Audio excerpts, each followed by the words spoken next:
Assalamualaikum warahmatullahi wabarakatuh. Selamat pagi, selamat siang, selamat malam Bapak Ibu Guru BK. Jadi Alhamdulillah saya sudah selesai untuk pembaruannya, tapi memang masih akan ada pembaruan dari aplikasi si BK untuk selanjutnya, karena tentunya untuk regulasi pun akan selalu berkembang untuk kita kebekaan. Jadi untuk saat ini saya akan memberikan tutorial. Jadi langkah awal apa yang harus Bapak Ibu lakukan ini saya berikan betul-betul di awal ya Bapak Ibu. Jadi Bapak Ibu nanti akan mendapatkan link spreadsheet dari aplikasi MySBK melalui WA. Jadi setelah nanti saya kirimkan untuk link tersebut, silakan Bapak Ibu salin untuk bagian bawah yang link dokumen untuk spreadsheet aplikasi MySBK, lalu dipastikan di Google atau di Chrome Bapak Ibu. Jadi diusahakan pakai Chrome ya Bapak Ibu ya, supaya lebih enak juga. Lalu dipaste, setelah itu di enter. Nah, tampilannya akan seperti ini Bapak Ibu. Jadi di sini Bapak Ibu akan hanya keterangannya hanya lihat Bapak Ibu awalnya. Jadi silahkan nanti selanjutnya klik file di sini Bapak Ibu. Klik file, lalu klik buat salinan terlebih dahulu. Nah, untuk dibuat salinan silahkan diganti namanya sesuai dengan keinginan Bapak Ibu. Misalnya mungkin MyCBK SMP Negeri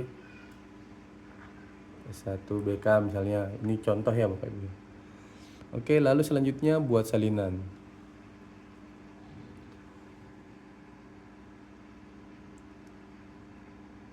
Nah, tampilan setelah buat salinan seperti ini Bapak Ibu. Jadi sudah ada, lalu yang tadi itu bisa di-close saja. Di-close. Nah, langkah selanjutnya Bapak Ibu silakan klik ekstensi. Jadi di sini ada menu ekstensi ya Bapak Ibu ya. Di sini ada menu ekstensi, silakan diklik, lalu klik AppScript. Jadi karena Bapak Ibu membeli aplikasi, jadi memang ada beberapa langkah yang harus Bapak Ibu lakukan untuk bisa mengaplikasikannya. Gitu Bapak Ibu. Oke, nah sekarang sudah sampai di sini. Di sini sudah ada beberapa tampilan untuk coding. Tidak usah diganggu gugat Bapak Ibu, karena jika diganggu gugat nanti aplikasinya akan tidak bisa terakses. Satu saja yang diganggu tidak bisa terakses Bapak Ibu. Jadi tidak usah diganggu gugat, langsung klik terapkan di sini, atau di sini biasanya deploy Bapak Ibu. Oke, setelah itu klik deployment baru atau new. Ini saya pakai bahasa Indonesia ya Bapak Ibu ya, di laptopnya, jadi silahkan nanti disesuaikan jika dia berbahasa Inggris. Nah, kadang tampilannya seperti ini Bapak Ibu. Tunggu ya, Nah, tampilannya seperti ini. Jadi jika tampilannya seperti ini, silakan klik pengaturan ini, lalu klik aplikasi web. Nah, di sini Bapak Ibu tuliskan apapun namanya, sama seperti tadi mungkin my S1BK misalnya. Si BK gitu ya. Contoh ya Bapak Ibu ya. Lalu di sini itu lalu klik terapkan. Oke, silakan ditunggu Bapak Ibu ya. Nah, sekarang ini ada muncul link Bapak Ibu, link yang di URL itu silahkan klik salin terlebih dahulu Bapak Ibu. Klik salin ini, lalu klik tanda plus di sini untuk menambahkan tabel, lalu kita paste di sini Bapak Ibu, Ctrl V atau klik kanan lalu paste, lalu klik enter.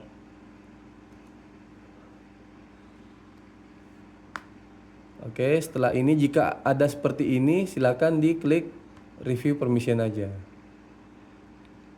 Lalu klik lanjutkan atau advance. Kadang di sini seperti ini Bapak, advance. Lalu klik bagian bawah, buka MyCBK atau open MyCBK. Kita klik ini. Nah, di sini klik lanjutkan.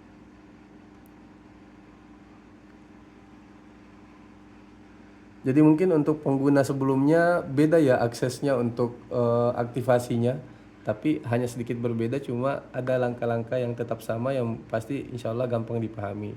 Nah, di sini klik pilih semua atau select all, lalu klik lanjutkan.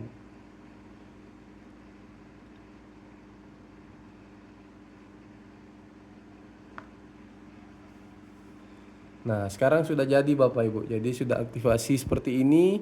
Nah, untuk memudahkan, tadi kan Bapak Ibu di sini ada link nih Bapak Ibu ya.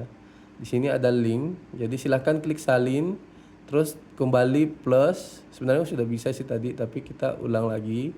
Plus, lalu di sini klik tanda plus yang bagian tengah ini Bapak Ibu.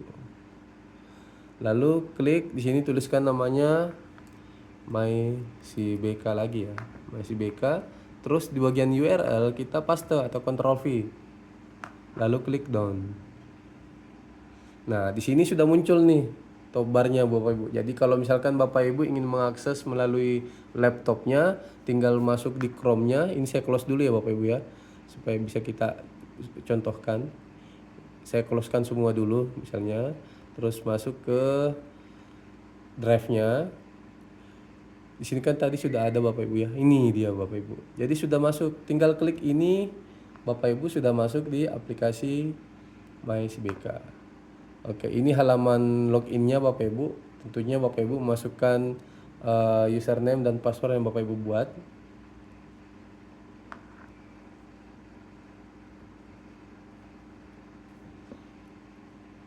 Oke. Jadi ada pertanyaan, ini aman nggak ya? Karena kan kok kita disuruh buat username dan password, nanti bisa diakses sama siapapun. Tenang aja Bapak Ibu, karena kan file yang Bapak Ibu buat adalah salinan, sehingga file tersebut diisi di drive Bapak Ibu masing-masing, tidak akan bocor ke yang lain. Ya, meskipun admin punya akses untuk melihat username dan password Bapak Ibu, tenang aja Bapak Ibu, karena data tersebut ada di laptop Bapak Ibu, ada di drive Bapak Ibu, tidak bisa saya akses seperti itu. Jadi insya Allah ini akan aman. Nah, ini adalah dashboard aplikasi MySiBK Bapak Ibu. Jadi aplikasi MySiBK sebenarnya kemarin mungkin lebih sederhana, yang ini kita buat lebih interaktif lagi Bapak Ibu. Jadi di sini jika ingin mencari data siswa misalnya, kita tinggal tuliskan di sini Bapak Ibu nama siswa, kelas atau orang tua siswa gitu. Nah, seperti tadi ini adalah dashboardnya. Nah, langkah awal yang harus Bapak Ibu lakukan adalah tekan ini Bapak Ibu, folder output MySiBK. Jadi di aplikasi MySiBK pembaharuan ini sudah ada fasilitas membuatkan folder otomatis Bapak Ibu. Jadi silahkan di sini dulu Bapak Ibu cek buat folder output. Nanti semua folder atau semua file hasil download dari aplikasi MySiBK itu akan masuk ke dalam satu folder di drive Bapak Ibu. Jadi tidak tercecer gitu. Nah, di sini sudah ada folder output sudah siap, MySiBK sudah siap. Nah, kita coba cek Bapak Ibu, kita buka foldernya. Nah, Bapak Ibu bisa lihat di sini nama-nama foldernya sudah jadi. Jadi ada dokumen lainnya, home visit, ide penanganan, materi layanan, narasi laporan, PPT, rekap, dan RPL dan lain-lainnya.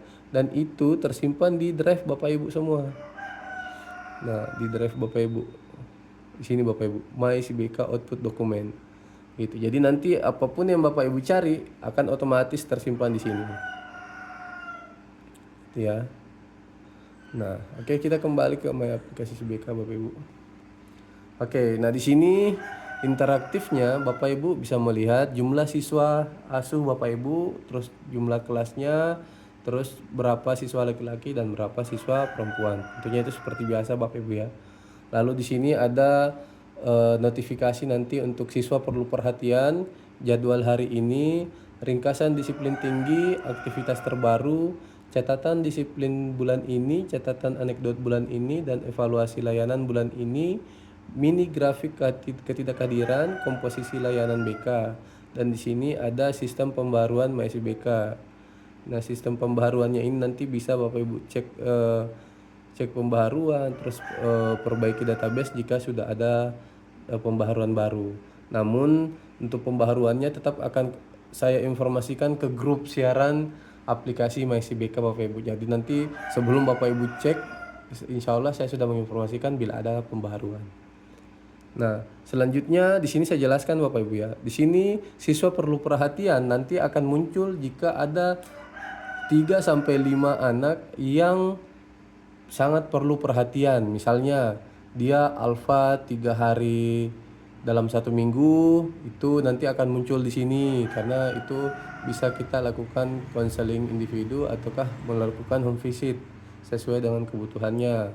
Terus di bagian sini ada jadwal hari ini. Jadwal hari ini itu kalau misalkan ibu punya layanan klasikal, tentunya jadwalnya rutin, itu nanti akan muncul di sini pada saat harinya tersebut. Jadi pengingat lah Bapak Ibu, gitu ya.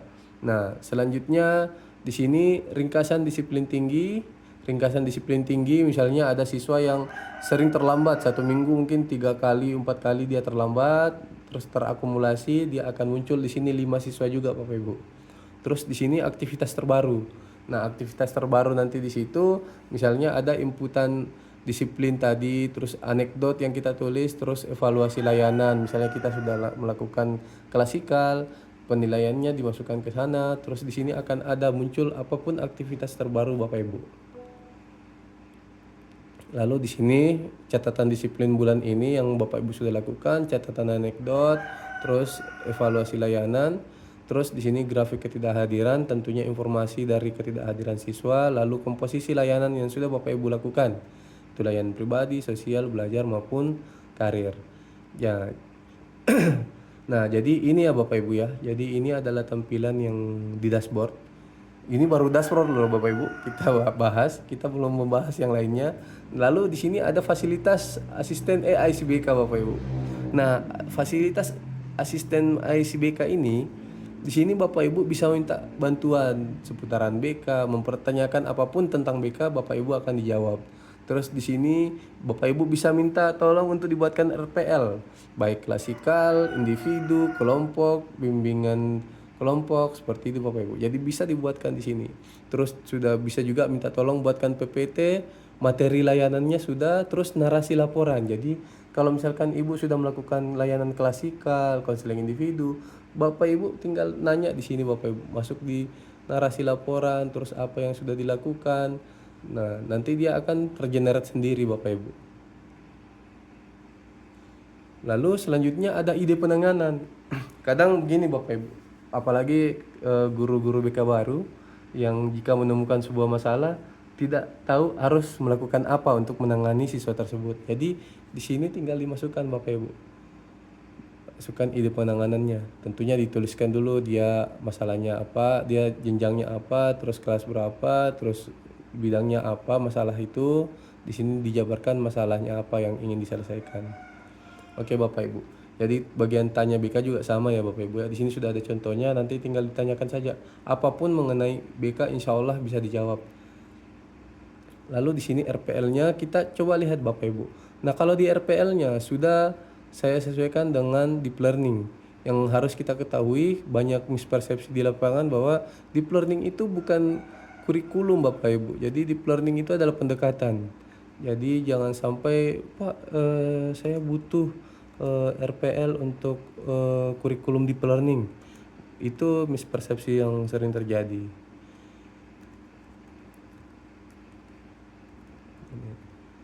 Misalnya motivasi belajar, terus buatkan saya ini bisa diisi bisa tidak ya Bapak Ibu ya. Tapi kalau misalkan ingin tambahkan bisa juga, misalkan RPL klasikal layanan tentang pencegahan bullying, atau ini kan kita mau materinya motivasi belajar, RPL tentang layanan motivasi belajar lah gitu ya. Oke, terus di sini kita generate atau buat draft.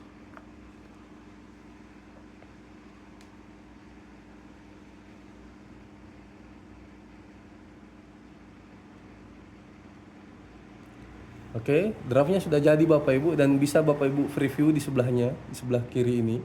Di sini sudah jadi. Nah, Bapak Ibu bisa sesuaikan di sini ya Bapak Ibu ya. Dan ada pertanyaan, Pak ini bisa dicetak nggak? Sangat bisa Bapak Ibu. Jadi insya Allah dicetaknya juga sudah rapi seperti ini. Nanti tinggal Bapak Ibu download, terus Bapak Ibu cetak. Ini aktivitasnya sudah sesuai dengan deep learning Bapak Ibu ya. Jadi tinggal dicetak. Oke, Bapak Ibu bahkan bisa bertanda tangan langsung gitu ya. Tapi diusahakan cetaknya mungkin Anda aja dulu Bapak Ibu ya. Dicetaknya di downloadnya itu dalam bentuk Word supaya ini bisa Bapak Ibu hapus. atau mungkin nanti akan saya perbaharui lagi, ini saya hapus ya Bapak Ibu ya. Karena tapi memang di sini bahwa draft ini perlu ditinjau kembali, disesuaikan dengan kebutuhan Bapak Ibu sendiri. Itu. Ya, karena siapa tahu nih ada isian di dalamnya yang tidak ingin Bapak lakukan, Bapak Ibu lakukan. Nah, bisa di-download dokumen lah gini.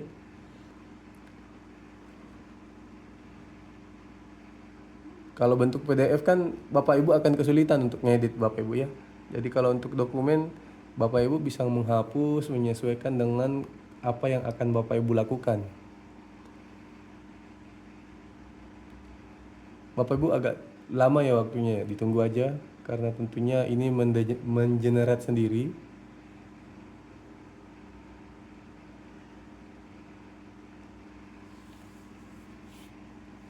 Oke, sekarang sudah jadi, kita coba simpan.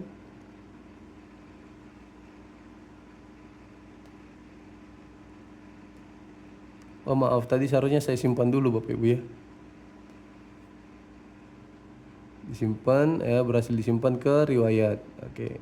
Nah, coba kita cek di drive-nya Bapak Ibu ya. Tadi lupa saya. Kita coba buka di menu RPL, coba kita buka.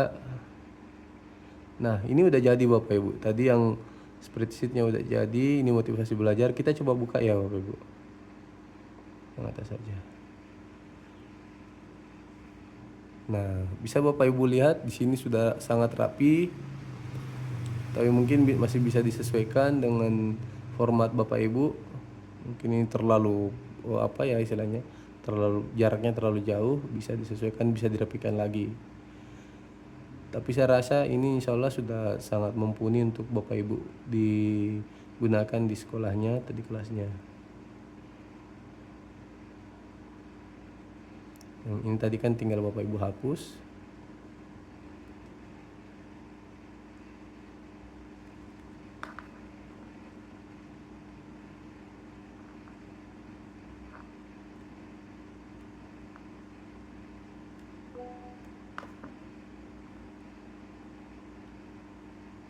Oke, udah jadi Bapak Ibu, seperti itu.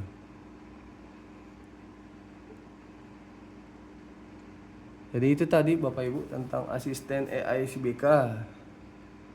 Lalu kita ke data utama. Kalau data utamanya ya tentunya kita isi identitas lembaga, terus data kelas, terus data siswa.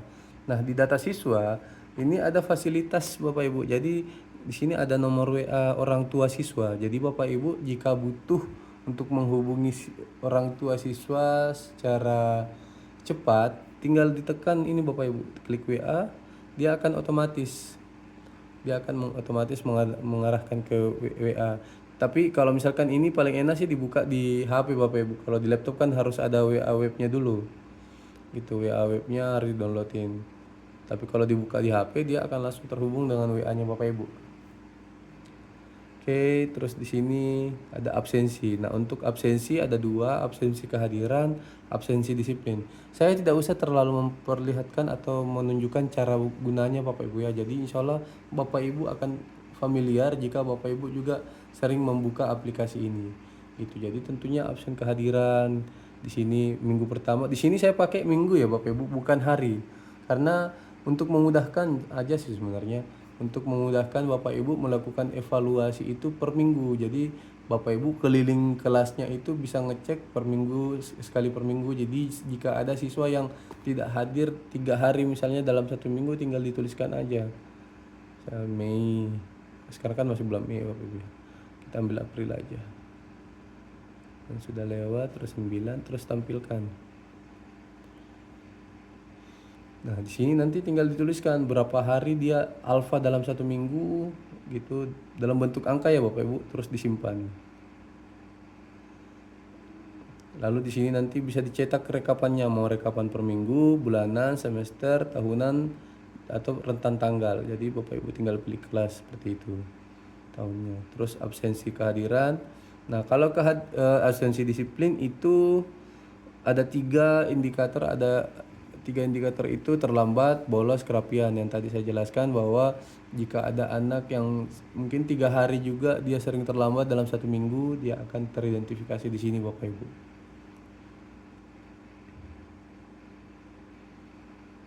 Oke, sama aja kan di sini disiplin juga. Terus di sini catatan anekdot.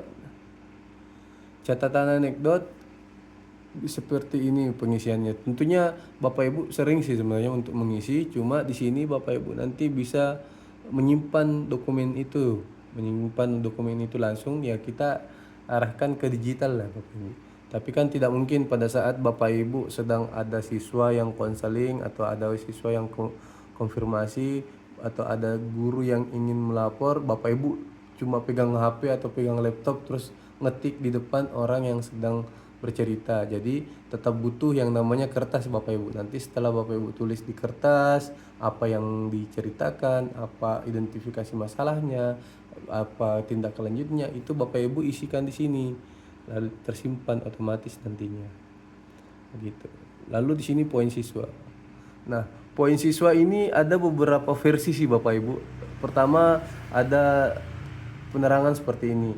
Kenapa sih BK itu dikaitkan dengan poin siswa bukannya itu menjustis siswa? Sebenarnya tergantung persepsi kita Bapak Ibu. Karena kalau untuk di sini juga saya berikan tidak mesti diterapkan, tetapi jika di sekolahnya tergantung dari apa ya istilahnya regulasi ataukah tata tertib yang diinginkan oleh kepala sekolah, kita mau bilang apa Bapak Ibu. Jadi silahkan nanti menjadi bentuk bimbingan Bapak Ibu ya.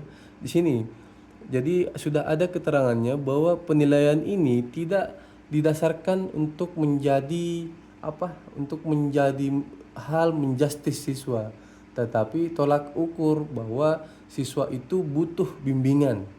Begitu. Jadi, jika ada pelanggaran yang sudah dilakukan berulang kali, terus ada masalah yang dilakukan berulang kali misalnya, itu bisa menjadi bukti fisik kita untuk melakukan bimbingan. Bukan berarti kita menjustis atau kamu melakukan pelanggaran dan skornya seperti ini dan risikonya seperti ini. Jadi itu kita arahkan ke kesiswaan atau ke kepala sekolah Bapak Ibu. Kita hanya tugasnya siswa tersebut memiliki poin pelanggaran seperti ini, kita dijadikan itu bahan evaluasi lalu melakukan bimbingan kepada anak tersebut gitu. Jadi untuk segala keputusan yang mengenai siswa tersebut jika memang sudah sangat tidak bisa ditolerir dengan memiliki nilai poin-poin tinggi yang tertentu, tentunya itu menjadi hak prerogatif dari kesiswaan dan kepala sekolah. Jadi di sini hanya menjadi nilai tambah untuk menjadi data pembimbingan kita. Lalu di sini home visit. Oke, nah di home visit di sini Bapak Ibu nanti bisa mendokumentasikan home visit yang sudah Bapak Ibu lakukan. Karena begini Bapak Ibu, di sekolah ada beberapa sekolah yang memang tidak memberikan anggaran untuk home visit Bapak Ibu. Itu bisa kita pahami karena mungkin kondisi sekolahnya pendanaannya sangat terbatas, tapi ada juga sekolah yang memberikan keleluasaan untuk dibayar home visit yang dilakukan oleh Bapak Ibu, dan tentunya di situ ada SPJ-nya yang diharapkan, baik itu laporan maupun dokumentasi yang sudah dilakukan. Jadi Bapak Ibu tuliskan di sini apa yang sudah Bapak Ibu lakukan di home visit tersebut, lalu bisa diupload di sini Bapak Ibu. Upload apa bukti fisik, misalnya foto rumah atau foto Bapak Ibu sedang berkomunikasi dengan orang tua, di sini diupload lalu simpan. Nanti di sini akan bisa dicetak untuk laporannya terus dokumentasinya. Lalu kita ke menu asesmen. Nah, di menu asesmen saya sudah menyediakan beberapa asesmen dan tes diagnosa non kognitif. Jadi untuk asesmen itu AKPD, terus sosiometri dan DCM. Lalu untuk diagnosa non kognitif itu ada gaya belajar dan tes bakat minat Bapak Ibu. Untuk AKPD tentunya sudah Bapak Ibu ketahui bahwa itu untuk analisis kebutuhan peserta didik, tentunya untuk menyusun materi-materi layanan dasar pada program tahunan. Lalu untuk gaya belajar itu yang akan menjadi bahan kolaborasi antara Bapak Ibu guru BK dengan guru mapel atau wali kelas untuk bagaimana menjadi bahan pertimbangan dari guru-guru tersebut menyesuaikan metode pembelajaran sesuai dengan gaya belajar siswa. Lalu tes bakat minat. Di sini saya menggunakan untuk khusus SMP, SMA dan SMK Bapak Ibu. Jadi beda ya. Untuk SMP itu menggunakan multiple intelligence. Jadi multiple intelligence itu berfokus kepada perkembangan diri dan karakter peserta didik.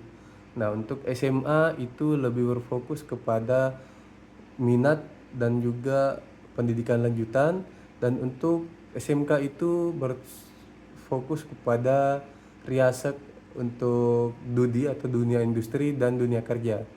Nah, untuk SMA itu saya pakai riasek Bapak Ibu. Oke. Nah, untuk selanjutnya sosiometri. Jadi sosiometri di sini yang saya buat bukan penolakan dan penerimaan Bapak Ibu, tapi lebih kepada bagaimana hubungan sosial yang ada di dalam kelas tersebut lebih banyak ke arah yang positif gitu. Jadi ada beberapa pengelompokan yang bisa digambarkan di sini. Tentunya nanti itu akan menjadi bahan jika memang ada beberapa siswa yang kurang pemilihan berarti itu butuh untuk dilakukan bimbingan sosial, hubungan sosial seperti itu Bapak Ibu ya.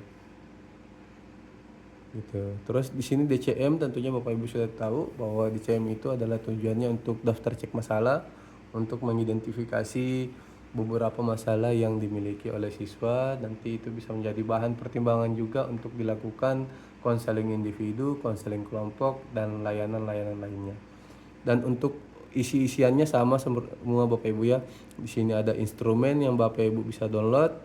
Terus kalau misalkan Bapak Ibu ingin melakukan secara offline, Bapak Ibu tinggal download instrumennya, lalu dibagikan ke siswa. Nanti Bapak Ibu yang akan entry di sini sendiri Bapak Ibu. Tapi lebih disarankan untuk Bapak Ibu itu melakukan secara online dengan cara cetak link di sini, link QR code-nya. Di sini Bapak Ibu klik link, lalu di sini buat link. Jadi nanti siswa diarahkan untuk membawa HP ke sekolah jika diizinkan. Terus nanti siswa akan scan masing-masing link mereka. Jadi nanti mereka akan berada di link itu dan mengisi di sana Bapak Ibu. Dan terisi otomatis di sini Bapak Ibu. Jadi silahkan nanti disesuaikan. Ini agak lama ya Bapak Ibu karena ini membuatkan link langsung sesuai dengan jumlah siswanya. Lalu di sini buat dan download PDF.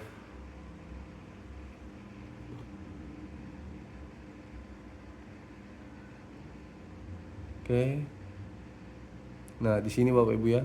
Di sini udah jadi, nanti mereka tinggal scan ini Bapak Ibu. Gak mesti gitu ya, siapa tahu laptop ibu bilang, oh laptop saya kan tidak bisa diperbesar atau diperkecil. Gak apa-apa Bapak Ibu, tinggal di download PDF aja. Nah, di sini sudah jadi. Dia langsung scan Bapak Ibu, ini Ahmad Ridho. Dan jadi tidak akan tertukar pengisian angketnya. Jadi akan sesuai dengan isian siswa. Jadi jangan takut nanti tertukar Bapak. Enggak, insya Allah karena kita sudah sesuaikan Bapak Ibu. Lalu di sini entry jawabannya yang tadi, kalau misalkan siswa kita berikan kertas manual terus mereka menjawab, ya Bapak Ibu tentunya mengisi di sini sesuai dengan data siswanya gitu. Pilih siswa siapa tersebut. Jadi tapi ini akan sangat melelahkan. Jadi diarahkan untuk Bapak Ibu meminta izin ke sekolah untuk siswa boleh membawa HP dulu. Lalu diisi, nanti di sini hasilnya.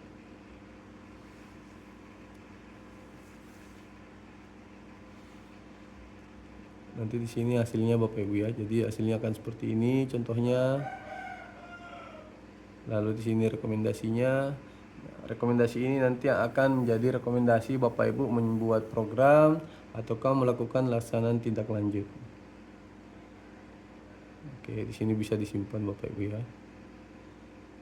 Oke, jadi seperti itu Bapak Ibu. Jadi di asesmen ini semua silahkan nanti dicek apa-apa saja dan bagaimana cara menggunakan. Tadi hampir sama dengan AKPD.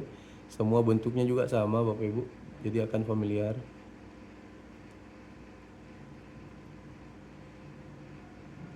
Oke.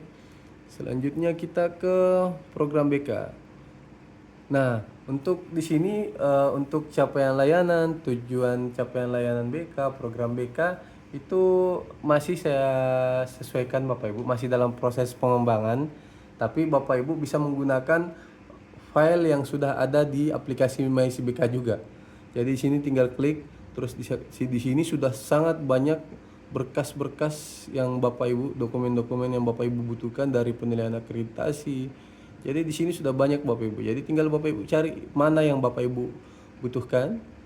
Nah, ini masih manual ya Bapak Ibu. Jadi nanti akan berbentuk dokumen Word. Jadi nanti silakan disesuaikan dengan kebutuhan Bapak Ibu. Tapi nanti kedepannya saya akan buat ini otomatis semua Bapak Ibu sesuai dengan apa yang Bapak Ibu sudah lakukan. Gitu. Jadi insya Allah tenang saja. Insya Allah pengguna aplikasi CBK mendapatkan kemudahan Bapak Ibu. Lalu di sini alur tujuan. Alur tujuan capaian layanan. Kalau untuk yang mungkin sering Bapak dengarkan ATP ya. ATP itu alur tujuan pembelajaran milik guru mapel. Jadi kalau kita itu alur tujuan capaian layanan. Jadi bagaimana pemetaan tujuan itu dilakukan atau dibuat berdasarkan capaian layanan yang ada. Tentunya capaian layanan SMP, SMA dan SMK itu ada beberapa perbedaan gitu. Jadi nanti di sini akan menyesuaikan Bapak Ibu. Untuk pengguna aplikasi CBK sebelumnya insya Allah sudah ada gambaran gitu. Kalau saya jelaskan betul-betul terperinci itu beda lagi. Itu bahkan kalau di kampus ada mata kuliahnya sendiri Bapak Ibu. Gitu ya Bapak Ibu ya. Lalu kita ke program BK. Nah, di program BK juga sama, masih bentuknya folder seperti ini, tapi nanti akan saya buat dia otomatis. Jadi Bapak tinggal lihat apakah itu sudah sesuai dengan pelaksanaan yang dilakukan di aplikasi MyCBK. Lalu di sini jadwal layanan. Nanti jadwal layanan ini akan saya pindahkan ke menu-menu yang lain, sepertinya ini terlalu jauh. Nah, di sini Bapak Ibu seperti tadi Bapak Ibu saya jelaskan bahwa jadwal layanan ini bisa layanan klasikalnya itu secara rutin ditulis. Terus misalkan Bapak Ibu akan melakukan konseling individu minggu depan, misalnya tulis tanggal berapa, jam berapa. Jadi nanti akan muncul pengingat di dashboard tersebut Bapak Ibu. Oke, di sini menu evaluasi layanan BK itu kalau misalkan evaluasi hasil, evaluasi proses. Tapi di sini evaluasi hasil aja Bapak Ibu. Untuk prosesnya itu dilakukan secara observasi. Jadi Bapak Ibu melihat bagaimana siapa anak-anak yang aktif, siapa yang kurang aktif mungkin, terus siapa yang tidur ataukah siapa yang apa ya istilahnya kurang respon gitu. Jadi itu observasi aja kalau evaluasi prosesnya. Oke Bapak Ibu. Nah, untuk laporan BK-nya di sini laporan mingguan, bulanan, semester, tahunan itu Bapak Ibu bisa minta tolong dengan asisten AI nanti yang buatkan. Nanti di narasi itu di sini Bapak Ibu ya. Asisten terus narasi di sini sudah ada buat narasi laporan BK. Jadi nanti sudah rapi Bapak Ibu. Bapak Ibu sudah melakukan layanan apa dan minggu keberapa itu sudah dibuatkan di sini nantinya. Oke, lalu di sini juga masih masih Bapak Ibu cari di folder ini. Masih Bapak Ibu cari di folder ini apa yang Bapak Ibu butuhkan, tapi nanti akan saya buat otomatis semua Bapak Ibu. Oke, Bapak Ibu, itu penjelasan singkat dari aplikasi MyCBK. Jadi mudah-mudahan aplikasi MyCBK bisa mempermudah, bisa membuat Bapak Ibu lebih profesional dengan adanya administrasi di genggaman Bapak Ibu dengan aplikasi CBK, karena aplikasi CBK bisa dibuka di HP juga Bapak Ibu. Jadi pada saat Bapak Ibu melakukan absensi siswa, tidak usah bawa kertas-kertas lagi keliling untuk evaluasi kehadiran siswa, tapi tinggal bawa HP-nya, terus lihat berapa yang hadir, berapa yang alfa, berapa yang izin, berapa yang sakit, seperti itu. Terus juga pada saat Bapak Ibu baru datang mungkin di sekolah, terus Bapak Ibu akan melakukan piket melihat siswa terlambat, jadi Bapak Ibu bisa langsung mendata tanpa ngambil buku kertasnya dulu atau tanpa membawa kertas dari ruang BK gitu. Jadi tinggal Bapak Ibu langsung ke depan sekolah dengan HP-nya, tinggal didata siapa yang terlambat gitu. Dan nanti akan otomatis terdata siapa yang terlalu banyak terlambatnya, siapa yang terlalu banyak alfanya. Begitu Bapak Ibu. Baik Bapak Ibu, itu kurang lebihnya penjelasan saya mengenai aplikasi CBK. Mohon maaf mungkin kalau videonya kurang perfect, kurang seperti dengan video-video tutorial pada umumnya. Tapi intinya yang saya harapkan adalah pesan yang saya sampaikan bisa cepat dipahami oleh Bapak Ibu. Mudah-mudahan bermanfaat aplikasi CBK. Terima kasih. Assalamualaikum warahmatullahi wabarakatuh.